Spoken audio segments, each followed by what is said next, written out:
Hello hello students. आज मैं कुछ वीडियो भेज रहा हूँ जो कि मैंने नोट्स भेजा था गॉस प्रमेय का।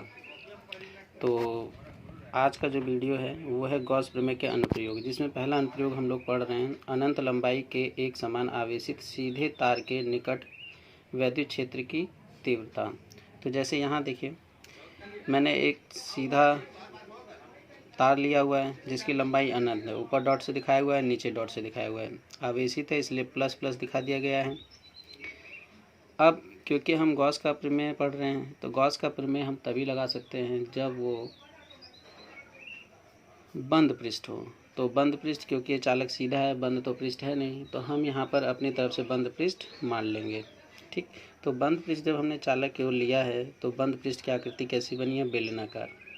अब इसमें तीन भाग हो रहा है, ऊपर है, एक नीचे और बीच में।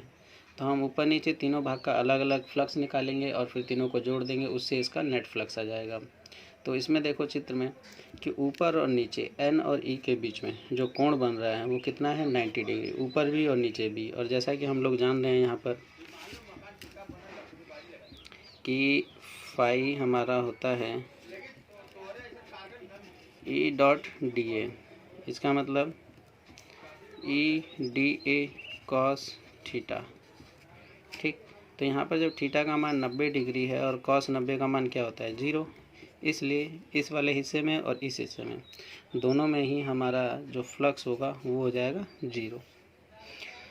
अब बचा बीच वाला भाग, तो इसका हमें फ्लक्स निकालना है, तभी हम वैद्युत क्षेत्र की तीव्रता निकाल पाएंगे, क्योंकि अंतिम रिजल्ट हमें तीव्रता ही निकालना है।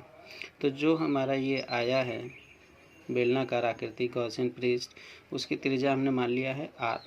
और इस अनंत लंबाई में हमने एक छोटा सा हिस्सा ले लिया L लंबाई का, और इस L लंबाई पर आवेश हमने कितना दिखा दिया है? Q। तो इस लंबाई का जो रेखीय घनत्व होगा, जो हमने चालक की लंबाई को माना है, क्योंकि चालक की लंबाई तो अनंत है, लेकिन हमें निकालना कितना है? हमें निकालना सिर्फ L लंबाई के लिए। तो L लंबाई का जो रेखीय घनत्व होगा, रेखीय घनत्व, तो रेखीय घनत्व को लैम्डा से नोट करते हैं, और ये होगा Q, यानी जितना उस लंबाई पर आवेश है बटे में उसकी लंबाई। तो यहाँ से अगर मैं आवेश निकालता हूँ तो रेखीय लंबाई लैम्डा होगा Q बटे में L। तो आवेश यहाँ से आ जाएगा Q बराबर में लैम्डा L। ठीक, तो ये इसका रेखीय घनत्व, हमें ज़रूरत पड़ेगी इसका। अब इधर से देखो, जो बीच वाला भाग है इसका मुझे निकालना है फ्लक्स। तो हमें गॉस प्रमेय का यूज़ करना है। तो गॉस प्रमेय क्या कहता है? फाई बराबर में इंटीग्रेशन E डॉट DA। अब देखो, इंटीग्रेशन में मैंने ये जो समाकलन का निशान बनाया है, इस समाकलन के निशान पर सर्कल का निशान है। सर्कल का निशान परिभाषा में भी उधर गॉस में लिखा हुआ है मैंने कि ये किसके लिए होता है? बंद पृष्ठ के लिए। तो समाकलन हमारा बंद पृष्ठ के लिए ये इस बात को शो कर रहा है, दिखा रहा है, इसलिए हमने सर्कल लिया हुआ है। अब इसको अगर मैं खोलता हूँ तो ये आएगा EDA, और डॉट है तो डॉट का मतलब ये हो जाएगा cos थीटा। और यहाँ पर थीटा का मान देखो, इधर चित्र में N और E दोनों एक ही दिशा में, इसलिए थीटा का मान 0 और cos 0 का मान होता है 1। तो ये रह जाएगा हमारे पास इंटीग्रेशन EDA।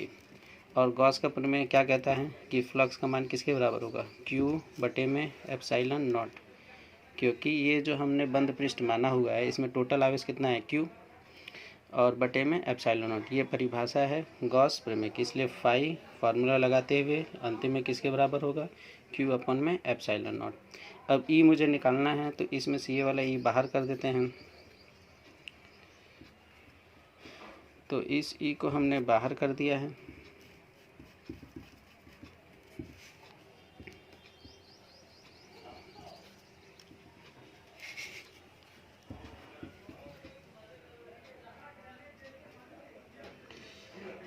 ये E बाहर कर दिया हमने, और DA जो इंटीग्रेशन हम करेंगे तो उसका क्षेत्रफल आएगा। एक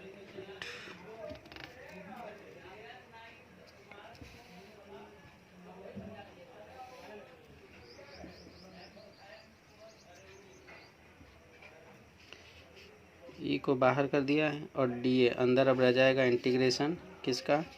क्षेत्रफल का, ई को बाहर, डी ए का इंटीग्रेशन, और किसके बराबर होगा, क्यू अपॉन में एप्सिलॉन नॉट। अब ये जो डी ए आया है, ई और डी ए का मतलब क्षेत्रफल, किसका क्षेत्रफल, ये जो हमारा पूरा गॉसियन पृष्ठ है, और गॉसियन पृष्ठ कैसा बना हुआ है, बेलनाकार का, तो हम बेलन का क्षेत्रफल लेंगे। तो बेलन का क्षेत्रफल क्या होता है, 2 पाई आर एल और बराबर में क्यू बटे में एप्सिलॉन नॉट।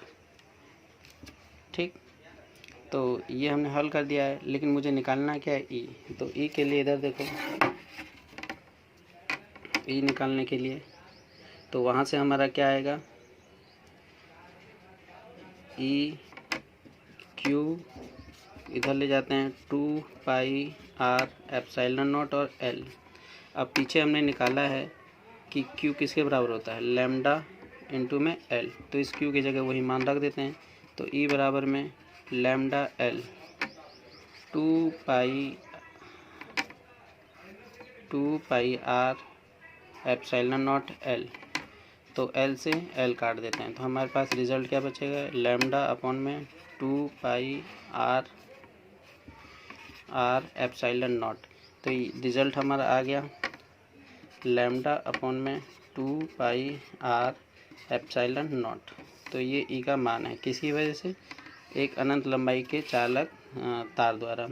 तो यहाँ रिजल्ट से हमें क्या पता चल रहा है, रिजल्ट से ये पता चल रहा है कि ई व्युत्क्रमानुपाती है आर का, यानी कि आर का मान जो हमने गॉसियन पृष्ठ बनाया है जिसकी त्रिज्या आर है, उस आर का मान यानी त्रिज्या जो होगा बेलनाकार का, जितनी ज़्यादा बड़ी होगी ई का मान उतना कम होगा, और जितना छोटी होगी उतना ही ज़्यादा होगा। जैसे ये गॉसियन पृष्ठ का मतलब यहाँ पर हमने निकाला है, अगर मैं यहाँ पर मान कर बनाता गॉसियन पृष्ठ तो आर का मान बढ़ जाता, आर का मान बढ़ जाता तो ई का मान घट जाता, जैसा कि रिज़ल्ट है।